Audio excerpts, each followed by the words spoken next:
Now last topic about Bollinger Bands. What are the things to remember while using Bollinger Bands? Using Bollinger Bands with other confluence factors. कौन सी चीजें ऐसी हैं जो आपको याद रखनी चाहिए Bollinger Bands को यूज करते हुए? बहुत इंपॉर्टेंट टॉपिक है, आपके दिमाग में बिल्कुल क्लियर होना चाहिए. देखिए, सबसे इंपॉर्टेंट चीज जो है कि किसी भी और टूल की तरह, किसी भी और एनालिसिस टूल की तरह Bollinger Bands की भी अपनी लिमिटेशंस हैं. ठीक है, ऐसा नहीं है कि Bollinger Bands आपने लगा लिया तो आप नंबर 1 ट्रेडर इन्वेस्टर बन जाएंगे. No, Even after using Bollinger Bands, you need to have multiple confirmations. एक दो और आपको ऐसे लीडिंग इंडिकेटर्स चाहिए, लैगिंग नहीं. लैगिंग भी चलेंगे. लैगिंग इंडिकेटर्स कौन से होते हैं? जो प्राइस के मूवमेंट के बाद आपके सामने कोई कंफर्मेशन देते हैं. जैसे आपने बहुत से लोगों से सुना होगा सुपर ट्रेंड के बारे में. I don't use super trend. I don't believe in super trend very much. Why? Because super trend is more or less a lagging indicator. हाँ, कुछ लोगों के लिए super trend based trading system बहुत अच्छा वर्क करते होंगे. I am not saying that super trend is bad. It's just not for me, right? क्योंकि आपने सुपर ट्रेंड को देखा होगा. सुपर ट्रेंड तभी सिग्नल देता है जब प्राइस पूरी तरह कैंडल क्लोज हो चुकी रहती है, तब आपको प्रीवियस कैंडल पे सिग्नल मिलता है. In that case you mainly miss out the trading opportunity. So what I use is a few leading indicators, जैसे कि central pivot range. It's a very good leading indicator. जैसे कि pivot points, they are also very good leading indicator. जैसे कि previous day high, previous day low, previous day close. Three things: previous day high, previous day close, and let me actually edit. Okay, no problem, it's a PDF. But previous day close, previous day high, previous day low, ये सारे leading indicators हैं. ये आपके पास already available रहते हैं. अगर हम Nifty पे जाकर देखेंगे, so let me show you very very very very basic thing. ठीक है, मैं यहाँ 5 मिनट टाइम फ्रेम लगा लेता हूँ. Today it was a very good trading opportunity that I personally used. कैसे करी इसको समझने की कोशिश करते हैं. Do you see a long wick rejection candle over here? That is confirmation number 1.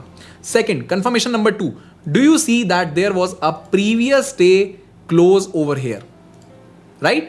Do you see a previous day close over here? That is confirmation number 2. Right? Let me just mark it over here.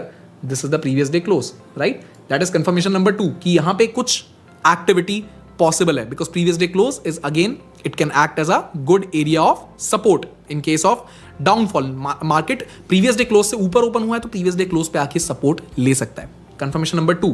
Confirmation number 3, can you see the lower part of the Bollinger Band? Confluence में use करना है Bollinger Band को, stand alone use करने से अच्छा है Confluence में use करो. एक दो और कंफर्मेशन ले लो. This is the lower part of the Bollinger Band. Confirmation number 3. सो हमारे पास 3 कंफर्मेशन है. एक और कंफर्मेशन हमारे पास एक्टिवली अवेलेबल है. Leading indicator, central pivot range. This is all about another class, but still let's understand. यहां पे अगर मैं सेंट्रल पाइवट रेंज को अप्लाई कर लूं, so this is the central pivot range. Can you see central pivot range top question is also in this zone? It is right here. This red line is central pivot range top question. ये यहां पे available है. So basically you have multiple confirmations, 4 confirmations. Number 1, there is a long wick rejection candle near the bottom part of the Bollinger Band, which is close to the previous day close and which is right above the central pivot range top cushion. 4 confirmation एक single statement में. This gives you a good trading opportunity.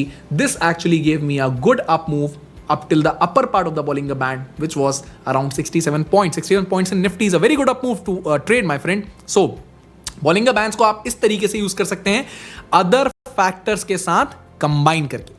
So I hope the whole session about Bollinger Bands was very clear to you.